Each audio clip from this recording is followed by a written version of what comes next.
없었더라. 아멘. 오늘도 말씀과 기도로 금요일 하루를 시작하는 우리 모든 성도들 가운데 하나님의 놀라운 은혜가 언제나 함께 하시기를 주님의 이름으로 간절히 축원드립니다. 오늘 통독할 말씀은 8장에서 10장까지 말씀입니다. 8장은 이스라엘이 아이성을 재공격하고 승리를 거둔 사실과 율법 선포 등을 기록하고 있습니다. 8장의 전반부는 하나님의 아이성 재공격 명령 및 아이성 정복 작전에 대해 기록하고 있습니다. 여기서 우리가 특별히 주목할 사실은 아이성 재공격 명령과 정복 작전이 하나님에 의해 주어졌다는 것입니다. 이는 이스라엘이 아이성 제1차 공격 당시 하나님께 묻지도 하나님의 지시도 받지 않고 스스로 공격을 개시했던 것과 대조됩니다.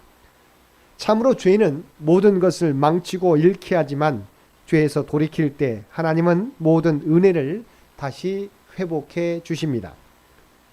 한편 하나님께서 아이성 정복 작전으로 지시하신 것은 매복 작전이었습니다. 따라서 아이성 전투는 전적으로 하나님의 이적에 의존한 여리고성 전투와는 달리 인간적인 수단이 동원되었습니다. 물론 아이성 전투나 여리고성 전투 모두 하나님에 의해서 전략이 수립되었다는 점에서 동일합니다. 이렇게 볼 때 우리는 하나님께서는 당신의 백성의 상황에 따라 적절한 방법으로 도우신다는 것을 알 수 있습니다. 10절 이하의 말씀에서는 이스라엘이 하나님의 작전 명령에 순종하여 마침내 아이성을 정복한 사실을 기록하고 있습니다. 참으로 이스라엘은 하나님의 명령에 절대 순복함으로써 제1차 공격 때 참패를 말끔히 씻어버리고 완벽한 승리를 거두었습니다. 이는 우리에게 하나님의 말씀에 대한 순종 여부가 일의 성패 여부를 결정짓는다는 사실을 다시금 깨닫게 해줍니다.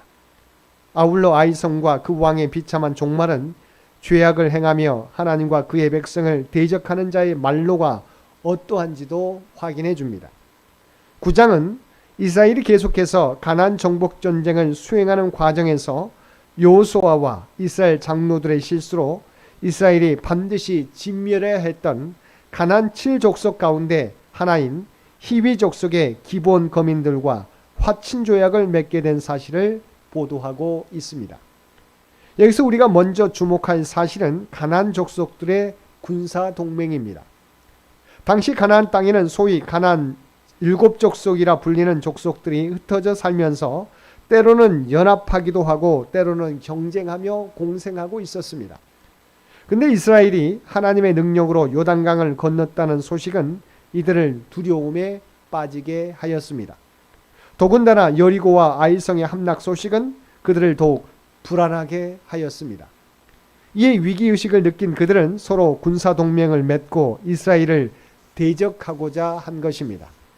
즉 서로 경쟁 관계에 있었던 그들은 이스라엘이라는 공동의 적 앞에서 하나로 뭉친 것입니다.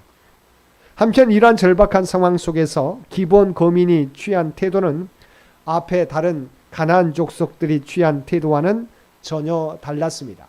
즉 기본 거민은 하나님의 은총을 입은 이스라엘의 실세를 정확하게 파악하고 비록 속임수를 사용하기는 했지만 이스라엘과 화친 조약을 맺었던 것입니다. 기본 족속의 이런 행태는 한편으로 보면 야비한 속임수요 또한 비굴한 항복이었습니다. 그러나 그들의 입장에서 보면 이것은 최선의 선택은 아니라 할지라도 차선의 선택이었습니다. 왜냐하면 그들은 그들의 구원과 멸망을 결정짓는 실로 중차대한 문제였기 때문입니다. 실제로 우리는 이스라엘을 대적하기 위해 군사 동맹을 맺었던 가나안 족속들이 모두 멸망한 반면 비록 속임수를 썼지만 이스라엘과 화친을 맺은 기브온 거민은 구원받았기 때문입니다. 16절 이하의 말씀에서는 자신들의 신분을 속여 이스라엘과 화친을 맺은 기브온 거민의 정체가 밝혀지고 그 결과 그들이 비록 생명을 건졌으나 이스라엘의 종이 된 사실을 보여주고 있습니다. 기본 거민들의 거짓말은 오래가지 못했습니다. 그들의 거짓말은 불과 3일 만에 드러났습니다. 이스라엘은 이 일로 적잖은 충격을 겪어야 했습니다. 하나님께서 진멸하라고 명하신 가나안 족속과 화친을 맺었다는 것은 그들에게 있어서는 실로 큰 충격이었습니다. 하지만 이스라엘은 자기들을 속인 기브온 거민들을 멸하지는 않았습니다. 왜냐하면 그들의 화친 맹세가 하나님의 이름으로 이루어졌기 때문입니다. 결국 이스라엘은 기브온 거민을 그들의 종으로 삼는 데 만족할 수밖에 없었으며 이것은 두고두고 그들을 찌르는 가시가 되었습니다. 10장은 이스라엘이 가나안 남부 지역을 정복한 사실을 보도하고 있습니다. 10장의 전반부는 가나안 남부 지역 정복 전쟁의 발단이 된 아모리 족속 동맹군의 기브온 공격에 대해 보도하고 있습니다. 이미 앞에서 살펴본 대로 기브온은 이스라엘과 화친함으로써 이스라엘의 관할 하에 있었습니다. 근데 기브온은 당시 베델이나 아이성보다도 크고 강력했으며 가나안 중심부에 위치하고 있어서 가나안을 남북으로 양분하는 매우 중요한 거점이었습니다. 따라서 기브온의 항복은 가나안 족속들에게 치명적이었습니다. 그 중에서도 기브온에서 가장 가까운 곳에 위치한 예루살렘에게는 심각한 위협이 되었습니다. 이에 예루살렘 왕 아도니세덱은 자신이 속한 아모리 족속의 다른 지역 성읍들과 더불어 군사 동맹을 맺고 이스라엘을 대적하기에 앞서 먼저 배신자이자 가나안의 주요 거점에 위치한 기브온을 응징함으로써 자신들의 위협을 제거하고자 한 것입니다. 이것은 세상에 속했던 자들이 하나님께 돌아올 때 세상으로부터 온갖 환난과 핍박을 당하는 것과 같은 성격의 것입니다. 하지만 하나님께서는 당신께 돌아와 당신께 속한 자들을 늘 지켜 보호하여 주시기 때문에 성도는 세상에서 환난을 당하나 안전할 수 있습니다.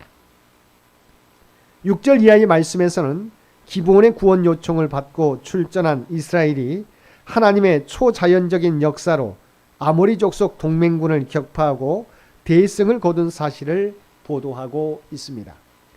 여기서 기브온의 구원 요청이나 이스라엘의 출전은 당시 종주권 계약에 따른 것이었습니다.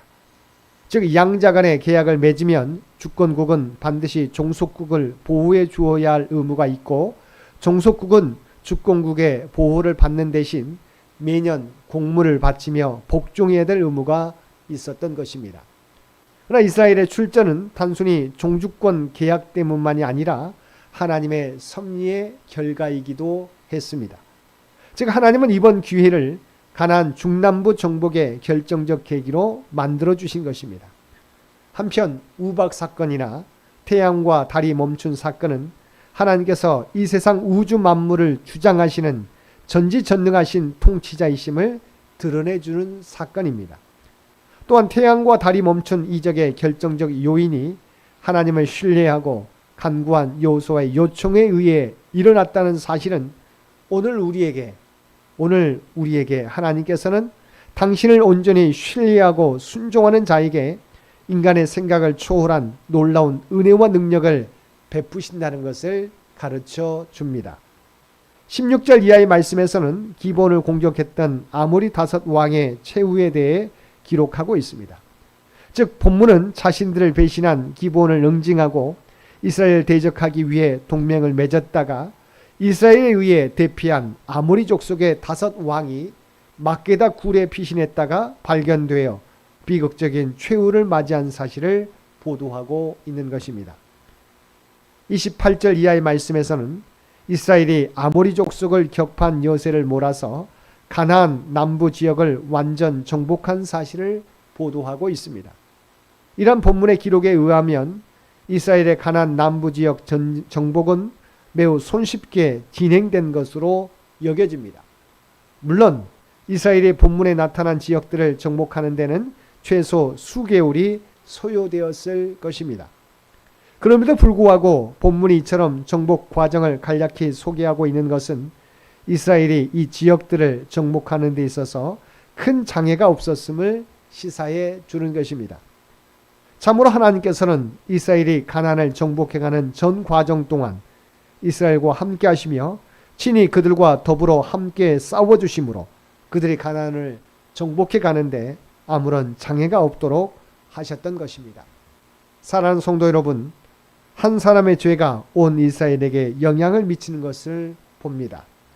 우리로 하여금 아무리 사소한 죄악이라 할지라도 가까이 하지 말고 멀리하는 저와 여러분 되시기 바랍니다. 그리고 이 땅에서의 승리는 하나님께 대한 순종 여부에 달려 있습니다.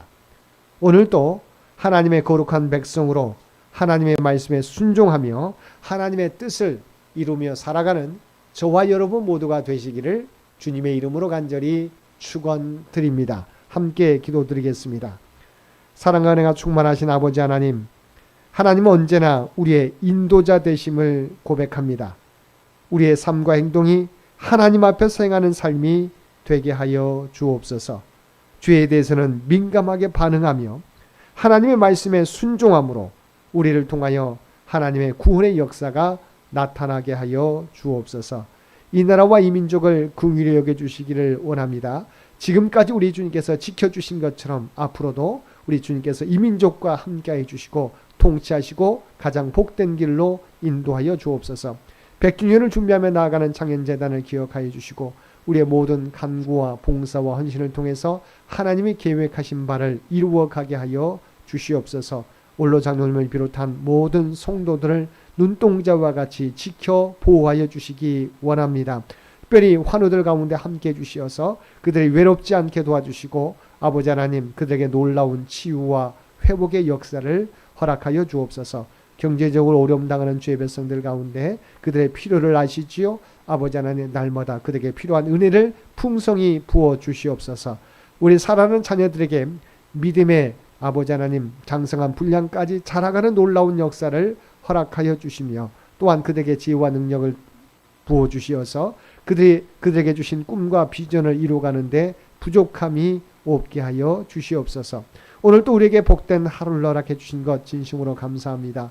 주님과 날마다 동행하는 삶이 되게 하여 주옵소서. 하나님 말씀에 순종하며 죄를 멀리하는 우리 모두가 되게 하여 주시옵소서. 또한 이 땅에 살아가게 될 때 우리가 하나님의 거룩한 주의 백성, 부름받은 백성, 구원받은 백성이라고 하는 정체성을 가지고 세상의 영향을 받는 저희들이 아니라 세상에 선한 영향력을 미치며 살아가는 우리 모두가 되게 하여 주옵소서.